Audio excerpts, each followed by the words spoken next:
नमस्ते, good morning प्यारे बच्चों। High school UP board mission 100 में 100 के एक नए वीडियो लेक्चर में पुनः आपका स्वागत है। जैसा कि हम लोग पिछले कक्षाओं में क्लास 10 पहले चैप्टर वास्तविक संख्याओं के थ्योरी पोर्शन और उससे जुड़े हुए प्रश्नावली के क्वेश्चन सॉल्व कर चुके थे। आज हम उसी चैप्टर से संबंधित ऑब्जेक्टिव टाइप क्वेश्चन करेंगे। ऑब्जेक्टिव टाइप क्वेश्चन 100 में 100, देखिए 100 में 100 लाने के लिए ऑब्जेक्टिव टाइप क्वेश्चन का बहुत इम्पॉर्टेंस है। क्यों इम्पॉर्टेंस है? क्योंकि टोटल 100 में आपको 20 नंबर यहीं से ऑब्जेक्टिव टाइप क्वेश्चन के आते हैं, 30 नंबर प्रैक्टिकल के होते हैं और 50 नंबर यानी कि 50 नंबर आपका थ्योरी का होता है। ऐसा नहीं है कि आपको इसके लिए अलग से पढ़ना पड़ेगा, इस नंबर के लिए अलग से पढ़ना पड़ेगा, इस नंबर के लिए अलग से पढ़ना पड़ेगा। आपका ये थ्योरी पोर्शन जो 50 नंबर का है, इसको बढ़िया से चैप्टर वाइज कॉन्सेप्चुअल पढ़ लेते हैं तो ये 20 जो ऑब्जेक्टिव टाइप के क्वेश्चन आते हैं इसी के कॉन्सेप्ट के बेस पर आते हैं। तब और बाकी ये अच्छा हुआ तो ये अच्छा हो जाएगा। बाकी 30 नंबर स्कूल के तरफ से होता है। आप स्कूल में इतने अच्छे हैं कि 50 नंबर लाने की क्षमता रखते हैं, 20 नंबर लाने की क्षमता 20 नंबर लाने की क्षमता रखते हैं, तो आपके स्कूल में एक आपकी पहचान बन जाएगी। आपको 30 नंबर स्कूल वाले को देने में कोई दिक्कत नहीं होगी।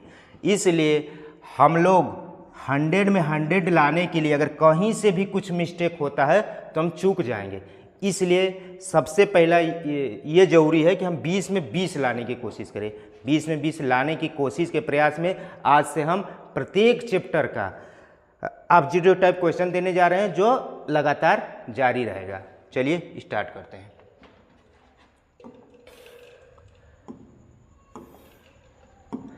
देखिए पहला क्वेश्चन,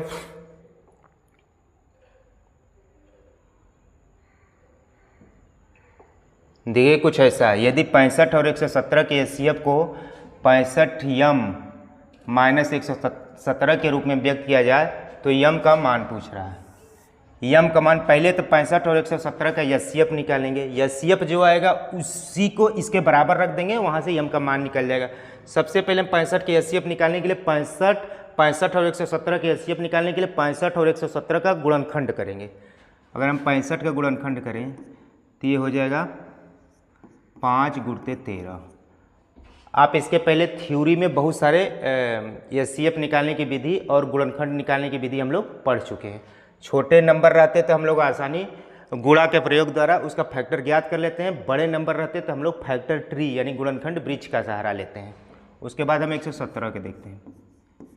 117 को थोड़ा सा अगर कठिन लगे तो तुरंत गुणनखंड वृक्ष बनाइए। 3 से काटिए, 3 के 9, 3 9 27, 3 एकम 3, 3 के 9, 13 एकम 13, यानी इसको लिख सकते हैं 3 × 3 × 13।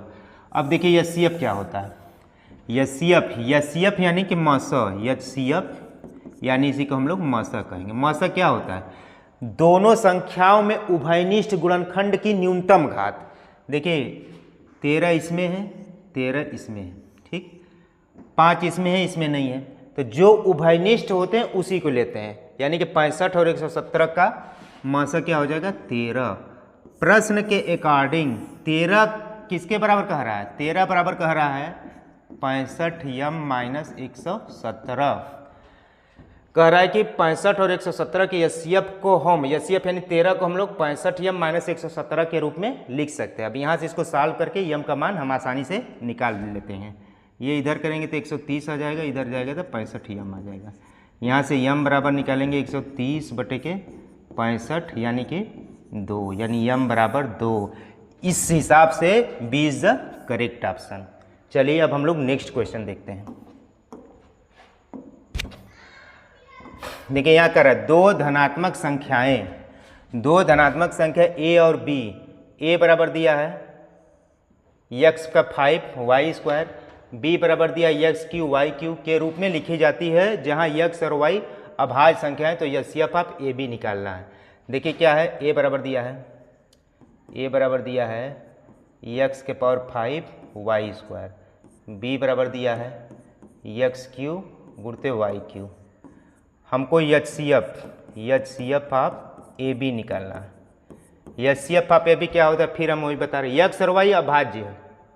यक्स और वाई क्या है, अभाज्य गुणनखंड है। तो इसमें दोनों में देखिए HCF निकालने के लिए क्या करते हैं, दोनों में उभयनिष्ठ गुणनखंड की न्यूनतम घात। देखिए यक्स इसमें भी है, यक्स इसमें भी है, लेकिन किसमें न्यूनतम घात है, इस वाले में न्यूनतम घात है, तो हम लोग लिखेंगे यक्स के पावर क्यू। वाई इसमें भी है, वाई इसमें भी, लेकिन दोनों में कौन सा न्यूनतम घात वाली है, वाई स्क्वायर है। तो HCF of Y A B हो जाएगा आपका X cube Y square, X cube Y square, यानी कि C is the correct option. चलिए हम लोग नेक्स्ट क्वेश्चन देखते हैं।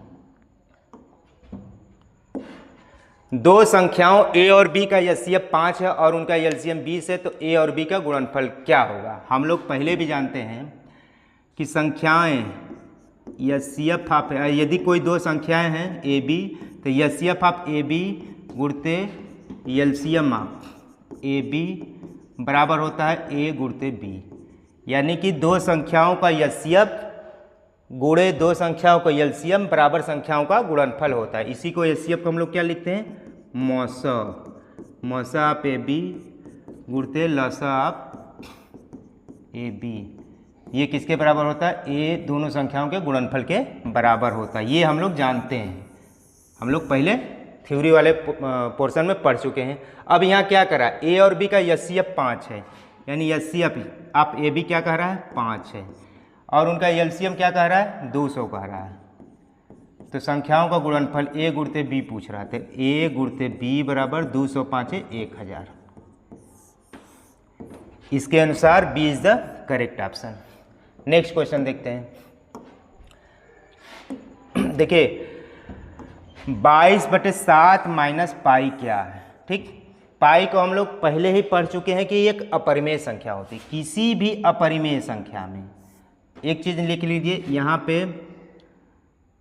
ये 22/7 परिमेय है, चूंकि ये p/q के रूप में लिखी गई है, तो इसलिए हम इसको परिमेय संख्या कहते हैं। हालांकि पाई का मान भी 22/7 होता है, लेकिन पाई के मान 22/7 अगर संख्या के रूप में लिख देते परिमेय हो जाएगा, क्योंकि ये p/q के रूप में लिख दिया गया।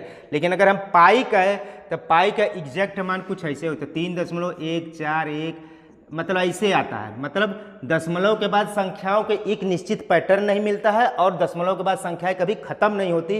इस आधार पर हम कहते हैं कि पाई एक अपरिमेय संख्या है। लेकिन सुविधा की दृष्टि से पाई का मान हम लोग 22/7 अगर लिख दें तो ये परिमेय संख्या हो जाता है। तो पाई अपरिमेय है, ये पाई अपरिमेय है और 22/7 परिमेय है।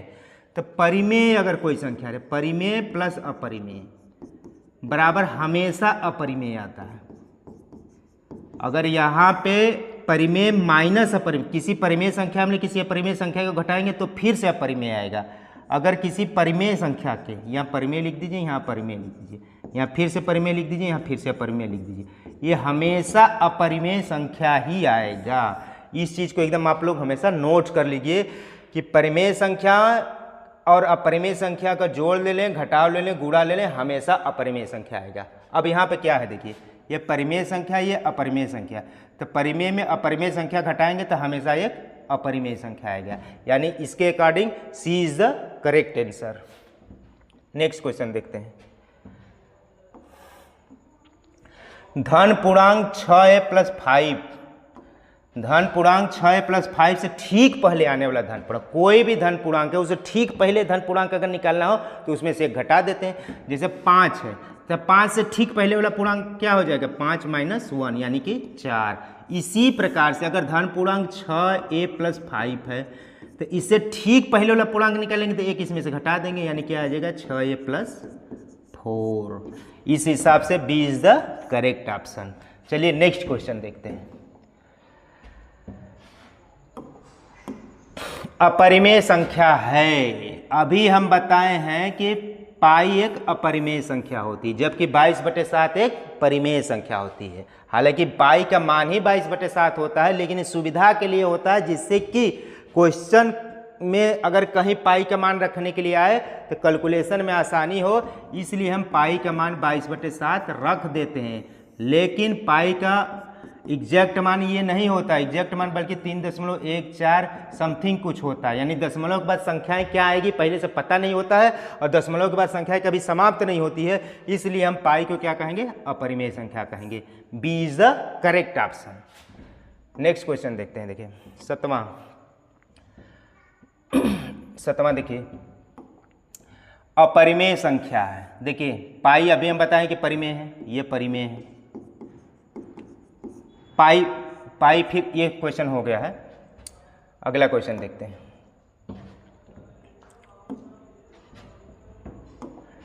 4√3। 4√3 क्या, देखिए 4 क्या है, √3, ये देखिए क्या है, परिमेय है, ये क्या है, अपरिमेय है। अभी तुरंत बताए हैं कि परिमेय संख्या में अपरिमेय संख्याओं को जोड़ दें, घटाव कर दें, गुणा कर दें, हमेशा अपरिमेय संख्या आता है, यानी परिमेय गुणते अपरिमेय बराबर क्या आ जाएगा, अपरिमेय। तो इसमें कोई कंफ्यूजन नहीं होना है, यानी कि 4√3 क्या है, एक अपरिमेय संख्या है। नेक्स्ट क्वेश्चन देखते हैं,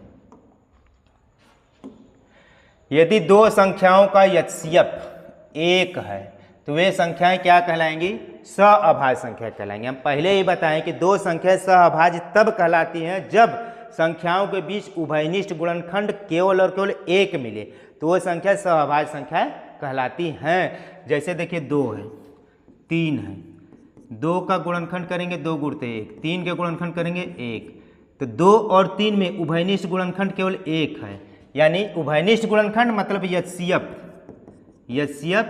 1 है, 2 और 3 का एचसीएफ 1 है। जब ऐसी दो संख्याएं मिले जिनका एचसीएफ 1 है, यानी उसमें उभयनिष्ठ गुणनखंड की संख्या केवल 1 मिले, तो वो सहअभाज्य संख्या कहलाती है, यानी कि ये B is the correct option. Next question देखते हैं, 98 के अभाज्य गुणनखंड है, अभाज्य गुणनखंड यानी कह रहा है कि 98 का आप गुणनखंड ज्ञात कीजिए, 98 का गुणनखंड ज्ञात कीजिए। गुणनखंड ज्ञात करेंगे तो देखिए 98 गुणनखंड ज्ञात करेंगे, 2 चौके 8, 2 9 18, 7 7 49, 7 एकम 7, यानी कि 98 बराबर आपको हो जाएगा 2 गुणते 7 गुणते 7, यानी कि 2 गुणते 7 के स्क्वायर 98, ये आ गया। यानी कि ऑप्शन के अनुसार देखिए 22 गुणते 7 होगा नहीं, 22। देखिए ये थोड़ा सा ऑप्शन सही कर लीजिएगा, ये है 2 गुणते 7 के पावर 2, यहाँ 2 यहाँ लिख दिया गया है, ये यहाँ पर रहेगा, ये नहीं रहेगा। अगर ऐसा लिखते हैं तो सी इज द करेक्ट ऑप्शन। चलिए, अभाज्य गुणनखंड मतलब इसका गुणनखंड ज्ञात करना। गुणनखंड, किसी भी संख्या का गुणनखंड क्या होता है, उसके अभाज्य गुणनखंडों के रूप में यूनिक तरीके से लिखा जा सकता है, बशर्ते क्रम का ध्यान न दिया जाए। इसी को हम लोग कहते हैं गणित की आधारभूत प्रमेय, फंडामेंटल थ्योरम ऑफ अर्थमेटिक्स। 10वां क्वेश्चन देखते हैं, निम्न संख्याओं में से परिमेय संख्या पूछ रहा है। परिमेय संख्या पूछ रहा है, देखिए √5 क्या है, अपरिमेय संख्या है, ये क्या है, अपरिमेय। अपरिमेय देखिए यहाँ पे ये ऐसे है, ये ऐसे ऑप्शन इसका ये है। इसको अगर हम निकालेंगे तो ये हो जाएगा 1 + 4/9, यानी कि 9 के 9 4, 13/9, ऊपर क्या आ जाएगा 13 और नीचे आ जाएगा 3।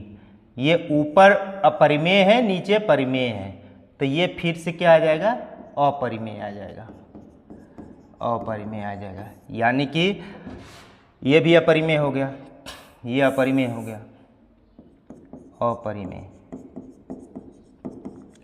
ये √2.5 ये भी अपरिमेय है, अपरिमेय है। अब यहाँ √1 है, तो 1 को निकालेंगे तो 1 आएगा, ये क्या हो जाएगा, परिमेय। तो इसके अनुसार B is the correct option. ध्यान दीजिएगा कि ऊपर कोई अपरिमेय हो और नीचे परिमेय हो, तो फिर से ये परिमेय आए, अपरिमेय आएगा, अपरिमेय आएगा, या ऊपर परिमेय हो नीचे अपरिमेय हो, तो फिर से ये अपरिमेय आएगा। तो ये चीज़ ध्यान दीजिएगा। और सुनना मतलब अपरिमेय, प सुनना मतलब परिमेय, परिमेय बटे अपरिमेय बराबर अपरिमेय, अपरिमेय बटे परिमेय बराबर अपरिमेय। तो दो ये भी थोड़ा सा आप दिमाग में रख लीजिएगा, कल के थोड़ा सा क्वेश्चन, नया क्वेश्चन आते हैं तो उसको भी आप आसानी से सॉल्व कर सकें। नेक्स्ट क्वेश्चन देखते हैं। निम्नलिखित में से परिमेय संख्या है, देखिए क्या कह रहा है, परिमेय संख्या है। देखिए ये तो पक्का है कि अपरिमेय है, 0.9 ये भी अपरिमेय है। अब देखिए दशमलव के बाद 7, 3, 2, 4, 1, 6 संख्याएं कभी खत्म ही नहीं है, मतलब टर्मिनेट नहीं हो रही। अब और संख्याओं का एक निश्चित पैटर्न यानी कि संख्याओं की आवर्तिता भी नहीं मिल रही है, तो ये भी क्या हो गया, अपरिमेय। चूंकि अपरिमेय में क्या होता है, दशमलव के बाद संख्याओं का एक निश्चित क्रम नहीं मिलना चाहिए और संख्याएं कभी समाप्त नहीं होनी चाहिए, तो उसको हम लोग कहते हैं अपरिमेय। जबकि यहाँ पे देखिए 7, 3, 7, 3, 7, 3, 2.73, 7, 3, 7, 3, इस दशमलव के बाद संख्याओं का एक निश्चित पैटर्न मिल रहा है, यानी हमको पता है कि आगे फिर से 7, 3 मिलने वाला है, तो ऐसी संख्याओं को हम लोग परिमेय संख्याएं कहते हैं। देखिए दशमलव के आधार पर परिमेय संख्या वे होती हैं जो, पहला चीज तो ये 1/2 मान लीजिए लिख लिए तो 0.5, दशमलव के बाद टर्मिनेट हो जाए, मतलब शांत हो जाए, मतलब 5 के बाद और कोई दूसरी संख्या न मिले।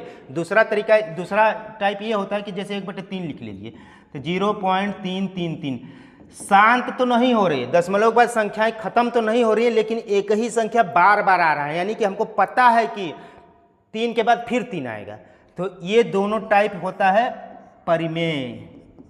लेकिन अपरिमेय में क्या होता है, दशमलव के बाद संख्याएं क्या आएगी पता नहीं, देखिए, और एक निश्चित पैटर्न भी नहीं मिलेगा। निश्चित पैटर्न मतलब 7, 3, 2, 4, 1, 6, आगे कौन सी संख्या आएगी, कोई एक निश्चित पैटर्न नहीं मिल रहा है, संख्या कभी समाप्त नहीं हो रही है, तो अपरिमेय होगी। तो क्वेश्चन के according C is the correct option. परिमेय संख्या पूछ रहा है तो परिमेय संख्या यही होगा। क्वेश्चन नंबर 12, निम्नलिखित में से कौन सा सअभाज्य संख्याओं का एक युग्म है। अब फिर से आगा वही क्वेश्चन, देखिए सअभाज्य संख्या, कौन सी संख्या को हम लोग सअभाज्य संख्या कहते हैं, जब संख्याओं के बीच उभयनिष्ठ गुणनखंड 1 आए, यानी संख्याओं का मस महत्तम समापवर्त या उसको कह ले यस्यप निकाले 1 आए तो संख्या सअभाज्य संख्या कहलाती है। अब 14 के देखिए पहले फैक्टर करिए, मौसा या लसा निकालने के लिए क्या करते हैं, संख्याओं का फैक्टर करते हैं। तो 14 का फैक्टर करेंगे तो क्या आएगा, 2 गुणते 7। 35 का करेंगे तो क्या आएगा, 5 गुणते 7। अब यहाँ पर देख रहे हैं 7, उभयनिष्ठ गुणनखंड क्या है, 7 है, तो ये इसका उभयनिष्ठ गुणनखंड 7 है, यानी कि मौसा बराबर क्या है, 7 है। तो ये कभी सअभाज्य संख्याएं होंगी, कभी नहीं होगी, क्योंकि सअभाज्य संख्या होने के लिए संख्याओं का महत्तम समापवर्तक 1 आना चाहिए, यानी कि संख्याओं के बीच उभयनिष्ठ गुणनखंड की संख्या केवल और केवल 1 आना चाहिए, तब वो होंगी सअभाज्य संख्या, अदरवाइज नहीं होंगी। बी वाला ऑप्शन चेक करते हैं। 18 का फैक्टर करिए, 18 का फैक्टर करेंगे तो 2 गुणते 3 गुणते 3, 2 3 36 का 18। 25 का फैक्टर करिए, 25 का फैक्टर करेंगे तो 5 गुणते 5। अब देखिए इसमें उभयनिष्ठ गुणनखंड केवल 1 मिलेगा, इसके अलावा कोई संख्या ऐसा है दोनों में जो कॉमन हो, यानी कि इसका मौसा आप 18 25 कितना आएगा, 1 आएगा। मौसा मतलब महत्तम समापवर्तक यस्यप क्या आएगा, 1 आएगा। 18 और 25 के बीच यस्यप का मान 1 आ गया, यानी 18 और 25 के बीच उभयनिष्ठ गुणनखंड केवल 1 मिल रहा है, तो 18 और 25 क्या कहलाएंगे, सअभाज्य संख्या कहलाएंगे। तो इसलिए B is the correct option. Next देखते हैं, देखिए क्वेश्चन नंबर 13 है, ये 13 है। 15, 18 और 24 का लसा है, लसा निकालना है तो फिर वही पहले क्या करेंगे, हम लोग गुणनखंड निकालेंगे। 15 का गुणनखंड निकालिए, 15 का गुणनखंड करेंगे 3 गुणते 5। 18 का गुणनखंड करेंगे 2 गुणते 3 गुणते 3। 24 का गुणनखंड करेंगे 2 गुणते 2 गुणते 3। इसको तो आप ऐसे लिखेंगे 3 गुणते 5, इसको लिखेंगे 2 गुणते 3 के पावर 2, इसको लिखेंगे 2 के पावर 3 गुणते 3। अब देखिए लसा पूछ रहा है, लसा मतलब एलसीएम पूछ रहा है, लसा आप 15, 18 और 24, 15, 18 और 24। 15, 18 और 24 का लघुत्तम समापवर्त पूछ रहा है, लसा पूछ रहा है। ये लसा कैसे निकलता है? संख्याओं के बीच सभी संख्याओं का अधिकतम घात वाला गुणनखंड लिखते हैं। पहली बात, सभी गुणनखंड को लिखेंगे अधिकतम घात वाला। देखिए 3 इसमें है, इसमें है, इसमें है, लेकिन किसमें सबसे अधिक घात वाला है?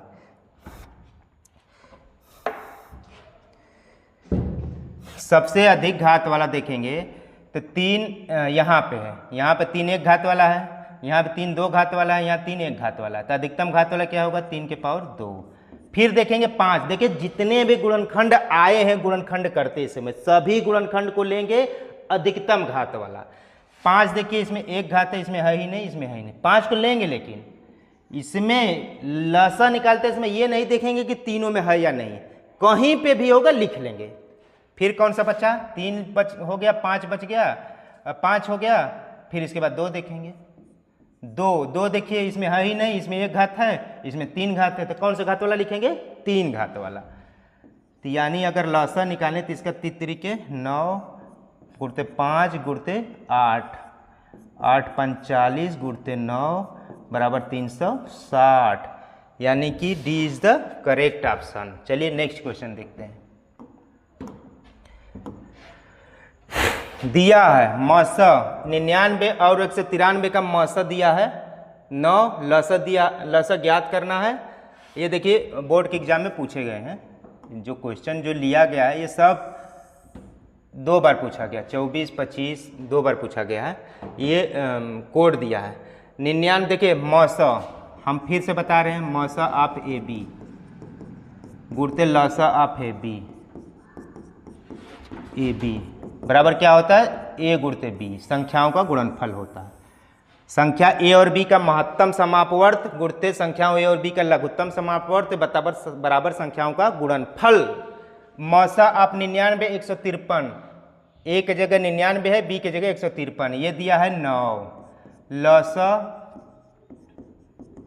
ऑफ 99 गुणते कामा है 99 153 बराबर पूछ रहा है। संख्याएं क्या है? 99 और 153। तो यहाँ लिख लेंगे 99, यहाँ लिखेंगे 153।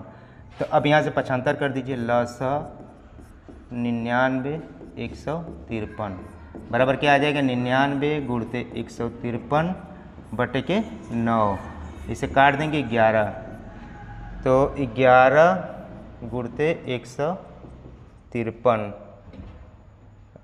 गुणा करेंगे तो 11 3 33 के 3 हाथ में लगल 3, 11 5 55 3 58 के 8 हाथ में लगल 5, 11 के 11 5 16, 1683। देखिए घबराएंगे तो आंसर गलत कर देंगे। आप जब भी बोर्ड एग्जाम में बैठिए सारे ऑप्शन को ध्यान से दीजिए, नहीं कभी कभी लगेगा 153 यहाँ है, अरे यही होगा, ऐसा नहीं है। लास्ट ऑप्शन तक जाइए और कैलकुलेशन को ध्यान से करिए, नहीं तो एक भी क्वेश्चन गड़बड़ हुआ यानी 100 से 99 हो जाएगा। 99 एकदम नहीं, हमको 100 लाना है, 100 में 100 लाना है। D is the correct option. चलिए 15 नंबर देखते हैं। भाज्य, भाजक, भागफल एवं शेषफल में संबंध क्या होगा? देखिए पहले समझिए कि भाज्य क्या होता है, भाजक क्या होता है, भागफल क्या होता है। देखिए अगर 2 क्या है? शेषफल है, तो भाज्य, भाजक, भागफल और शेषफल में संबंध क्या है? यही है।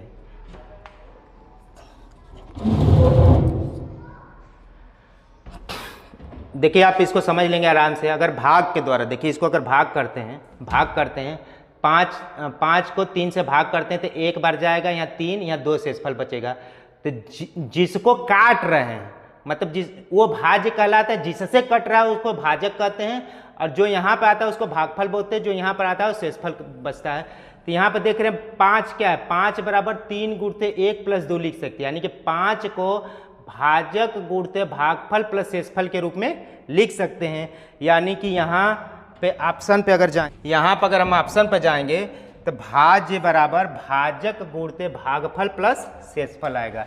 ये कई बार बोर्ड के एग्जाम में भी पूछा गया और वनडे के एग्जाम जो होते हैं राज्य स्तरीय, उसमें भी ये क्वेश्चन पूछे जाते हैं। तो इसको ध्यान दीजिएगा, भाज्य बराबर भाजक गुणित भागफल प्लस शेषफल। उदाहरण के लिए वो सब उसके माध्यम से आप समझ सकते हैं। नेक्स्ट क्वेश्चन देखते हैं हम लोग।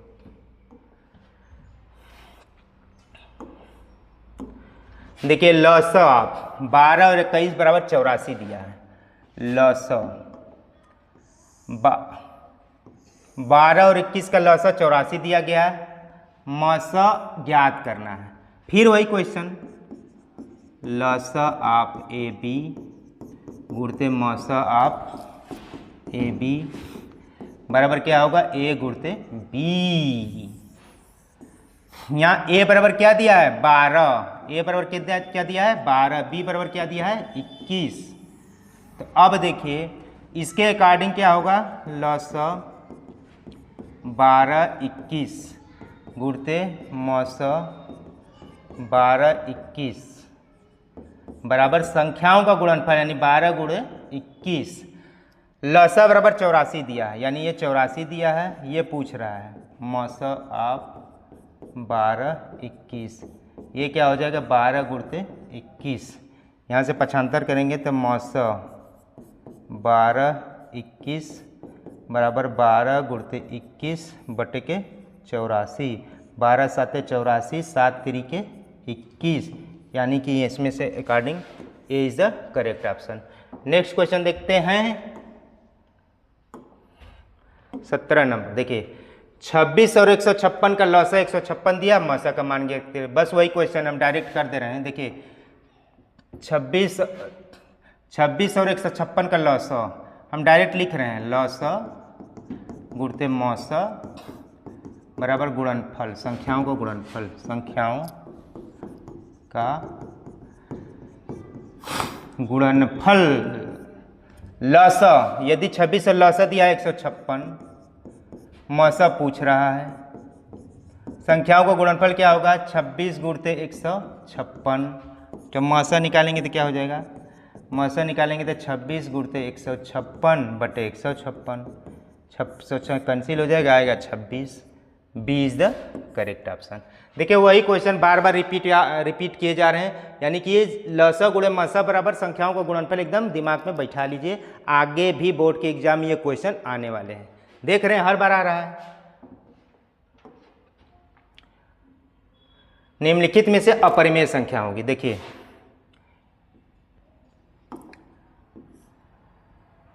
इसका स्क्वायर रूट निकालेंगे तो 5 आएगा, इसका स्क्वायर रूट निकालेंगे तो 9 आएगा, ये 5/3 है ही, ये भी परिमेय, ये भी परिमेय, ये भी परिमेय। ये देखिए एक परिमेय है, उसमें अपरिमेय को जोड़ा गया है, तो हम शुरू में ही बताए थे कि परिमेय को अपरिमेय में जोड़ेंगे तो एक अपरिमेय मिलेगा, यानी कि ये क्या है अपरिमेय। इसके according D is the correct option. Next question देखिए,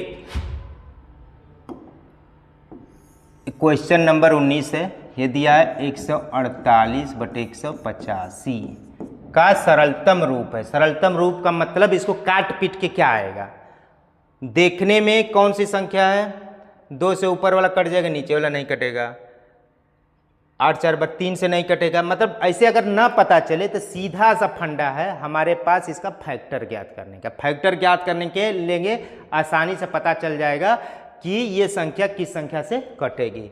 148 का हम लोग फैक्टर करते हैं,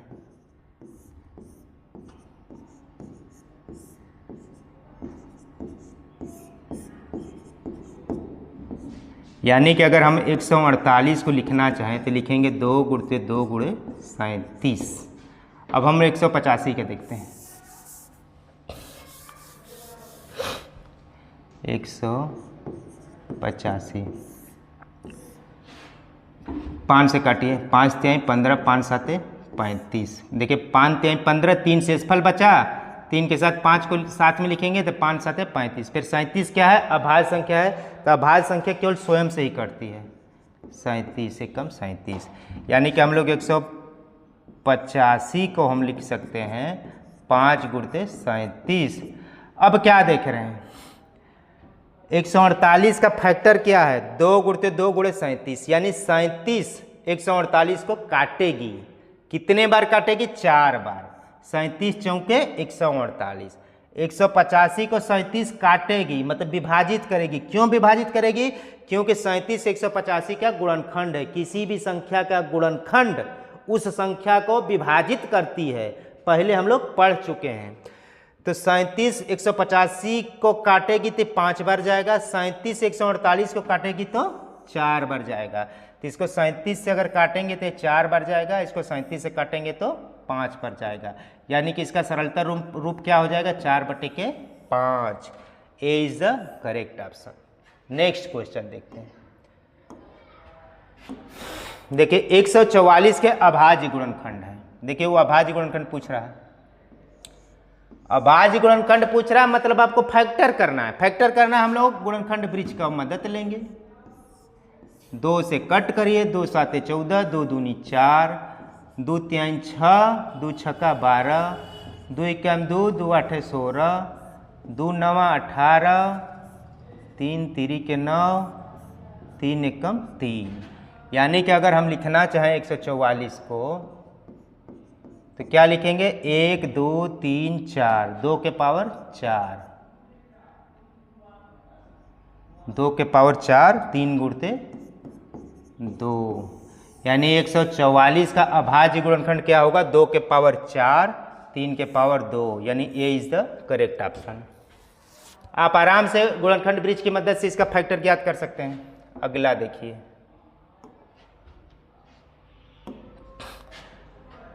देखिए यदि 20 25 का एलसीएम 100 है तो एचसीएफ का मान ज्ञात करो। फिर वही देखिए, कुछ नहीं, डायरेक्ट हम करते हैं। इसके पहले बहुत सारे क्वेश्चन कर लिए हैं हम लोग।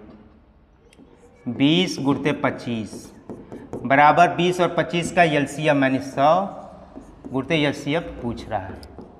आपको देखिए ऑब्जेक्टिव क्वेश्चन करने जाना है तो बहुत ज़्यादा फार्मूला लिखने लगेंगे तो आपका समय वेस्ट होगा। फार्मूला का दिमाग में रखिए, बाकी डायरेक्ट क्वेश्चन करिए। इतना प्रैक्टिस कर लिए कि बिना कैलकुलेशन किए, बिना गुणा भाग किए ही आंसर बता लें। लेकिन इतना भी जल्दबाजी नहीं करना है कि क्वेश्चन ही गलत हो जाए। तो थोड़ा सा टाइम ले लीजिए, चलेगा। यानी कि एचसीएफ बराबर क्या आ जाएगा? 20 गुणते 25 बटे के 100, 25 चौके 100, 4 5 20। यानी एचसीएफ बराबर 5। यानी कि D is the correct option. Next question, एक परिमेय संख्या एक अपरिमेय संख्या का योग होगा। इसके पहले ही बता दिए हैं कि किसी परिमेय संख्या को किसी अपरिमेय संख्या के साथ जोड़ दें, घटाव कर दें, गुणा कर दें, हमेशा अपरिमेय संख्या आता है। अपरिमेय संख्या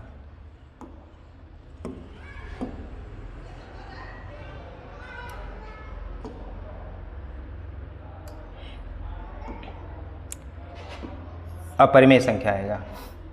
नेक्स्ट क्वेश्चन देखते हैं 22 23 नंबर।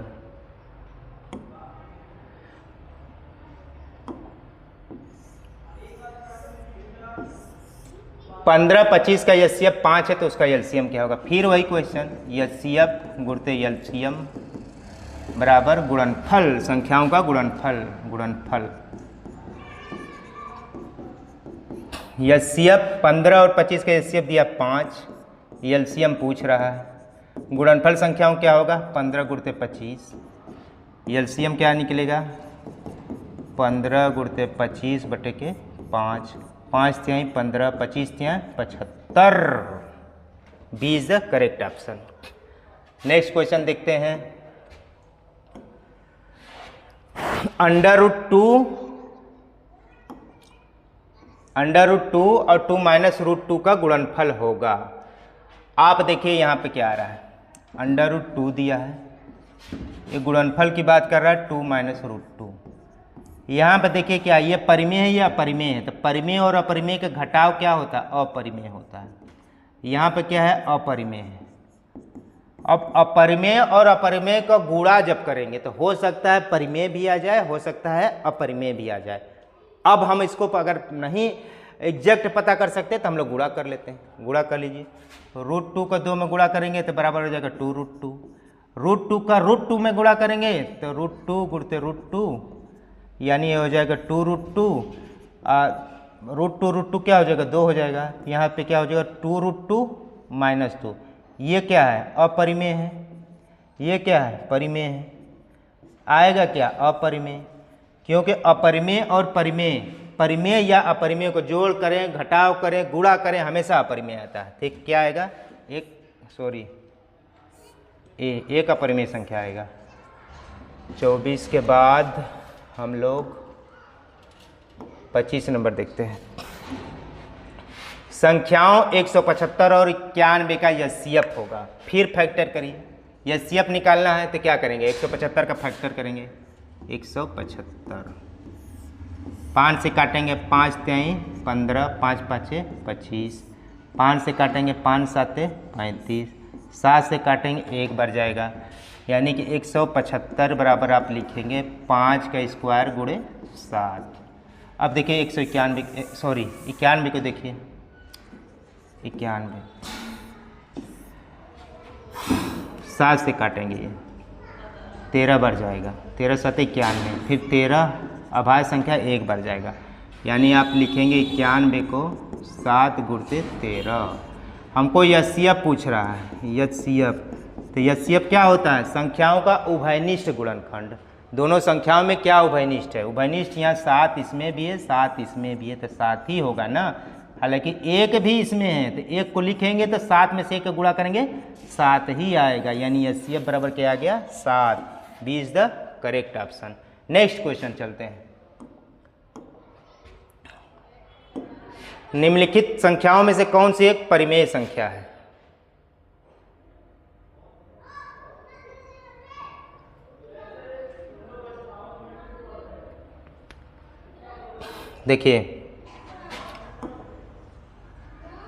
देखिए इसमें परिमेय पूछ रहा है। क्या पूछ रहा है?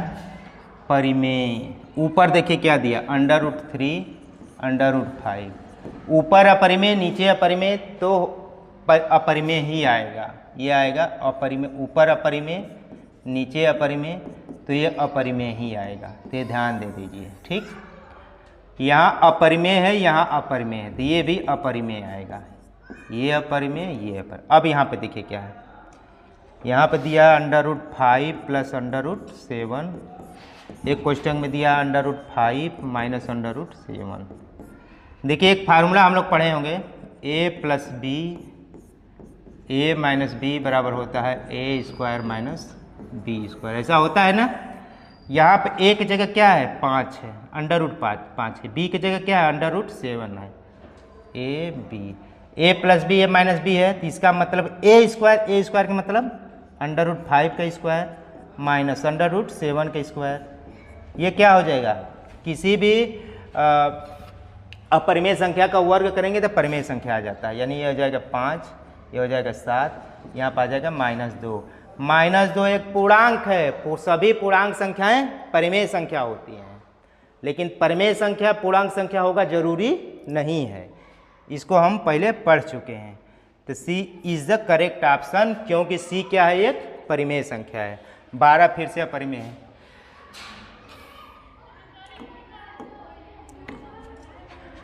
Thanks for watching this video. देखिए इस चैप्टर से संबंधित जितने भी इम्पॉर्टेंट ऑब्जेक्टिव टाइप के क्वेश्चन थे हम लोग कर लिए। उम्मीद है कि आपको अच्छा लगा होगा। अच्छा लगा है तो दूसरों के भी अच्छा लगे, इसलिए वीडियो को आप शेयर कर दीजिए, लाइक कर दीजिए, सब्सक्राइब कर दीजिए।